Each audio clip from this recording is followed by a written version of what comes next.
Songdo International Business District is part of the Incheon Free Economic Zone, and it's been attracting attention as a potential venue of investment among global hotel chains as they seek to accelerate their expansion plans across the Asia-Pacific region, betting high on post-pandemic recovery. Hello and welcome to Issues and Insiders for this Friday, July 5th here in South Korea. I'm Min Sunhee. International hotel chains have been ambitiously boosting their footprints across Asia, betting high on post-pandemic recovery. Now, one area here in Korea that appears to be gaining interest among foreign investors is Songdo International Business District over in Incheon. For more, I have Ramzy Fernianos, the head of development for the Asia-Pacific region at Radisson Hotel Group here in the studio. Ramzy, it's a pleasure to have you with us. Thank you for having me, Sunny. Right, let's start off, Ramzy, with a few words about the Radisson Hotel Group then. Sure. So Radisson Hotel Group is an international hotel operator. We have 75 years of history. The fun fact about Radisson is that it's one of the few operators that was started in Europe. All other major operators have started in the US. Radisson has a Nordic origin. We actually started in Sweden.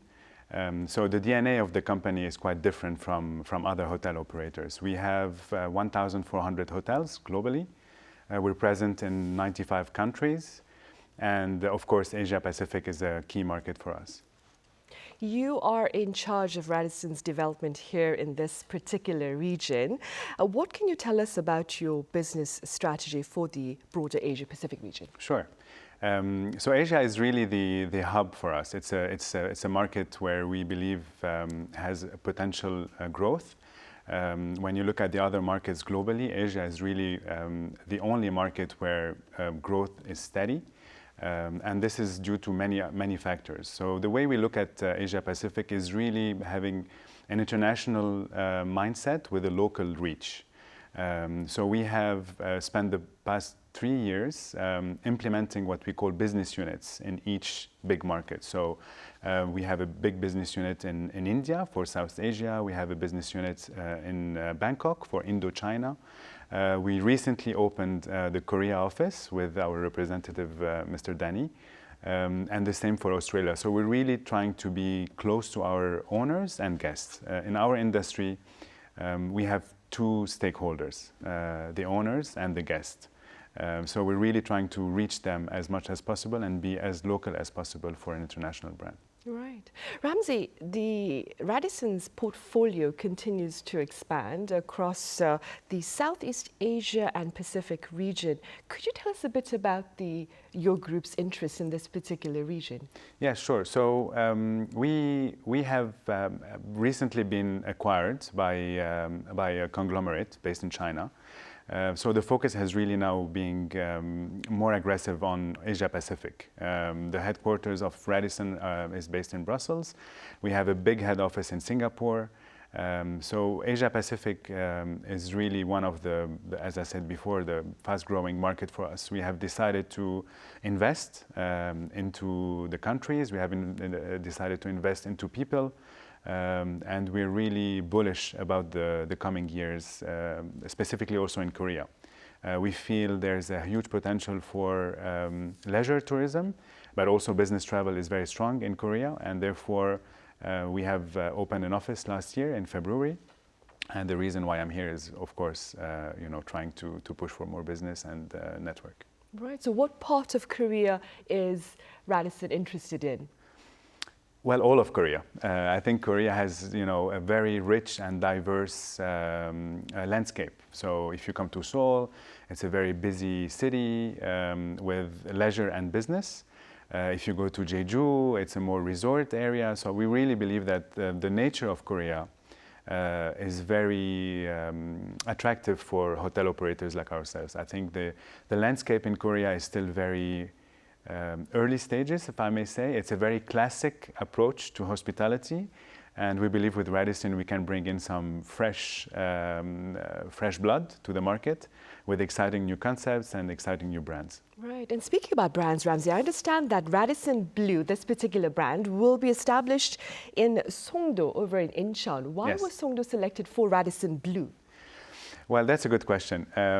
So Songdo is a new city, as we know. I think it's a very well-planned city. I was actually there yesterday with the commissioner of the International Free Zone. We had a very good meeting. It's a very exciting city in general. I think the attraction of Songdo is also its location. It's 30 minutes away from Seoul. It's 30 minutes away from the airport.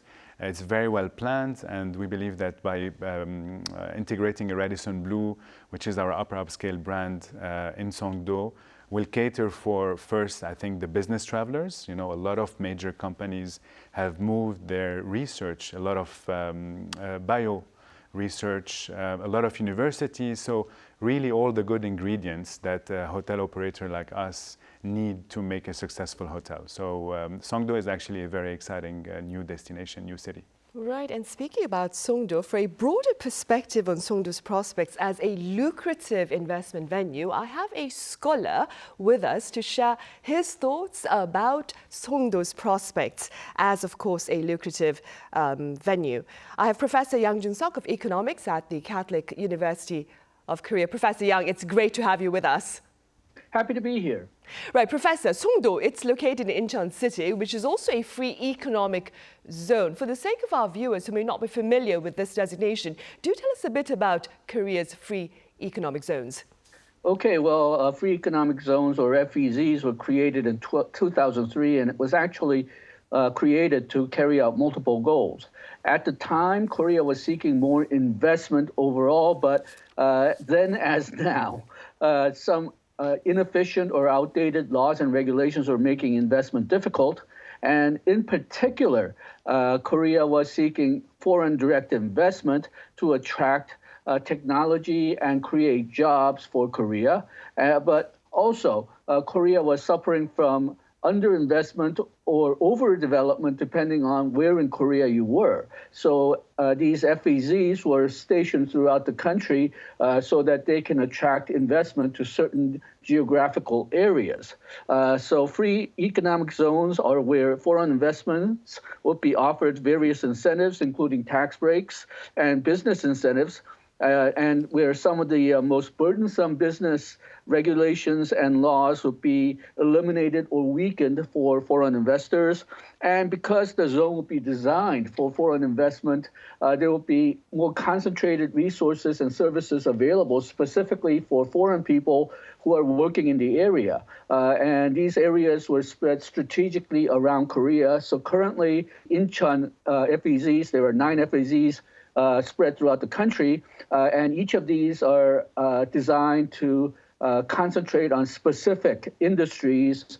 And for the FEZs overall, the government statistics show that they attracted about $223 billion worth of FDI, foreign direct investment, and about 7,600 foreign and domestic firms as of end of 2022. And in the 9 zones together employ about 230,000 people. Now, the Incheon FEZs concentrate on international business, information technology, biotechnology, R&D, air transportation, distribution, tourism, financial services, leisure services, and high-tech industries. And Incheon Free Economic Zone is located around Incheon International Airport and the Port of Incheon. And it actually consists of 3 sub-areas, Songdo, Yeongjong, and Cheongna. And they're relatively close together, but not completely connected. But still, companies having presence in the Incheon zone include Celtron, GM Korea, Amcor Technology, and CJ Systems. And of the 3 sub-areas within Incheon, Songdo is particularly famous for being near the airport, have several very large shopping centers and outlets, has several foreign universities setting up their Korean branches, for example, State University of New York, George Mason University, and they also have several regional headquarters or regional offices for various international groups, agencies, including UNSCAP Unicitral, and other international agencies. Right, so the merits of Songdo, Professor Yang, are very clear then. You mentioned earlier about the services provided to foreign investors in support of their activities within the free economic zones here in the country. Could you tell us a bit more about the services offered to foreign investors? Okay, well, there are, first of all, several tax breaks. There's 5-year exemptions for imported capital equipment, 15-year exemption for acquisition tax and property tax. The length of the exemption also depends on the size of your investment. And then there's cash incentives available for investment costs, various facilities, including factories and R&D facilities. And there's support for labor costs and training costs. And then there's incentives and support for building and using various infrastructures such as rails, roads, and utilities. If necessary, you can get lease for public land at preferential rates, and these can last up to 50 years.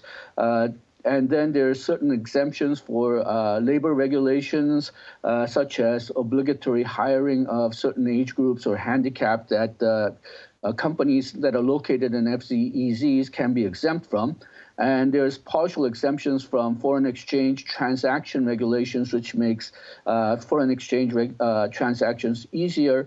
And there's also partial exemptions from Seoul metropolitan area land use restrictions, which can limit investment in the Seoul area. Right, and all these services in hopes of further expanding foreign investment into Korea's free economic zones, of course, Professor Yang. All right then, Professor, thank you so much for your time and your thoughts today. Thank you. Right, back here in the studio then, Ramzy, we just heard our Professor Yang Jun-seok talk about the appealing aspects of free economic zones here in the country. Now, that being said, earlier, before we start the program, I asked you about how many hotels you'd be planning to build here in Korea. You spoke about 30. Within a time frame of how long would that be? I think within the next 10 years, we will probably see 30 of our brands in Korea. And actually, I would like to invite the Professor Yang on one of my board calls, because he's a very good insight for the industry. I think what he said answers most of the questions on why we were looking at Songdo, for example, as a first start for Radisson Blu. But yeah, again, we're very positive about the Korean hotel market, and 30 hotels within the next 10 years is probably what we're aiming for. Right, different brands though, right? I heard, apart from the Radisson Blu in Songdo, you also have a brand called Radisson Red. Yes, correct. How does that differ, that is, with Radisson Blu? So we have taken the approach on our brands.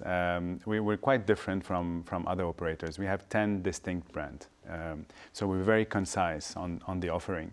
We're mainly in the mid-scale to upper upscale entry luxury. So we don't have 30, 40 brands. We have 10 brands. For Korea, we believe there's probably 6 or 7 that are more relevant. From entry luxury, Radisson Collection. Then we have Radisson Blu, our 5-star full-service hotel. We have Radisson, which is our core brand. And then we have Radisson Red, which is lifestyle. We believe lifestyle for Korea is a very exciting market. It's something that is not related to age. I think there's a lot of confusion on lifestyle is for millennials, or I think lifestyle is a mindset. You can be of an elderly age and be interested by lifestyle. You can be a young millennial and be interested by lifestyle. So I think Radisson Red is really a brand that will cater for the market. It's a very young market here in Korea. People are tech savvy. People are into fun industries, Korean K-pop, which is now world known.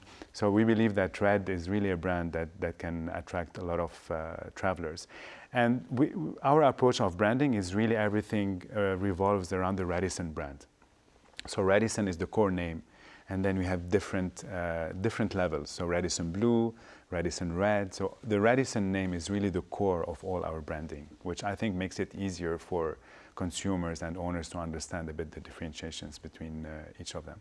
Can we expect to see this diverse brands here in the country? Absolutely, in Korea? absolutely. Depending on the venue then? Correct. So we have, as I said, we have opened an office in Seoul. We have a development person, Danny Ha, who's in charge of our development. And we will definitely, you will definitely hear some good news from Radisson in the coming next months. Right. And generally speaking, Ramzy, what would you say is perhaps a uniquely distinct factor that Korea has as an attractive market for international hotel brands like yours?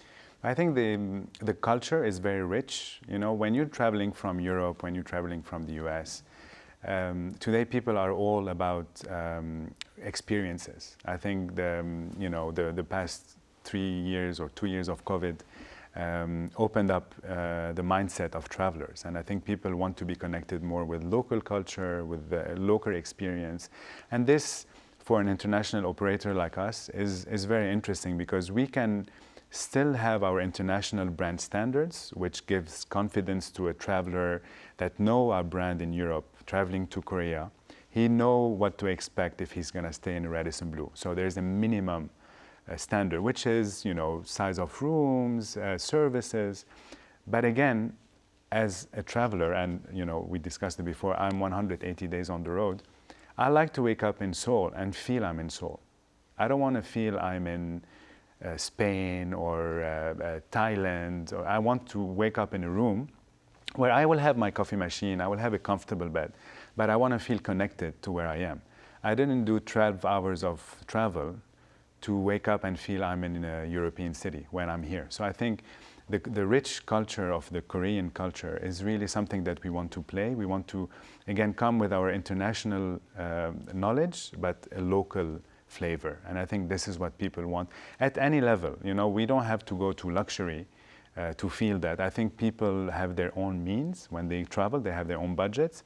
And it's fair for any traveler being in a 3-star hotel or in a 5-star hotel to still have this local flavor, because if they're here in Korea, they want to experience the Korean culture. And I think that's one of the main attraction for us, is really having this embracing local culture with an international standard.